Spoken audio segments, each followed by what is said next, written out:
From KETK, you're watching East Texas Live.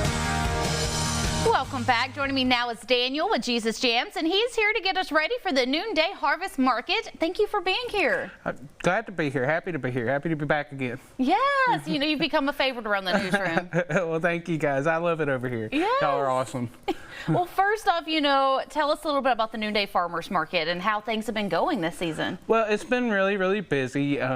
We have an awesome turnout each event. This last event, we had our 11 llamas back out again. They'll be back out again this coming event, November the 8th from 10 a.m. to 2 p.m.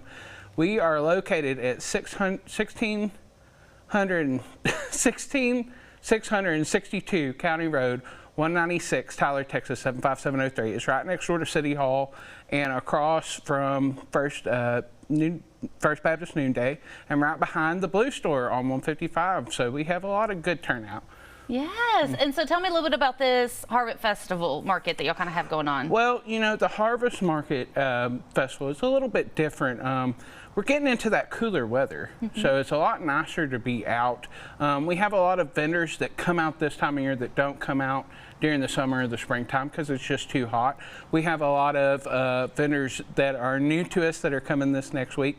We are happy to have Gigi's Boutique.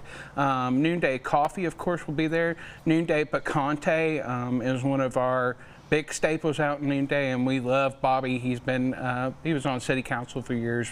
Amazing vendor.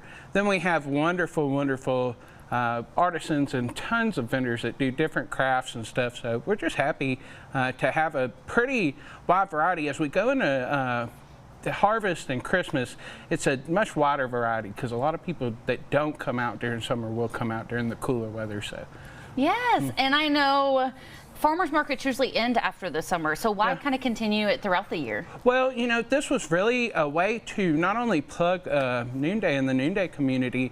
We wanted to, when we started out at the farmers market 2 years ago, we were coming away from COVID and everything. The farmers market was kind of small at that time of point, and Noonday wasn't very well known at that time of point. We were probably 5 tables. So it became my personal initiative and Mackenzie's initiative to start plugging these events throughout the year to kind of help spur the farmers market off throughout the summer. However, now these community events have become such a common thing. We've kind of just made it where we do the second Saturday of every month throughout the year. So when we're not running the farmers market, but it's just an amazing opportunity to bring the farmers of Noonday and the local community together, and the crafters, and they kind of, you know, they're a bunch of country people, so it's very homey. So. Yes, and I know y'all got some special things happening. I heard about an author reading her book. So that is Miss Betty Rose. Betty Rose will be doing a live reading at 12 p.m. and she's right there. We love her. She's precious. And then we have a pretty cool tie-dye event going on, demonstration at 11 a.m. And of course, like I said, 11 llamas will be back. You can come out and get a llama kiss from Harry. He's a little ornery. I know y'all see I shaved. I did not shave because of Harry, but Harry took half of my handlebar last month, so it didn't really hurt, but he took half of it, so I just gave him a kiss, was over it. But anyway. Oh no. He reached up and somebody goes, "Did that hurt?" And I was like, he's happy, I'm happy. So. Yes, and I know this is like the first season that you and Mackenzie have really taken over the market, and so how has that been for y'all? Well, so we became Noonday City Council. Mayor Mike, the wonderful city council out there, asked me to be marketing director back in March.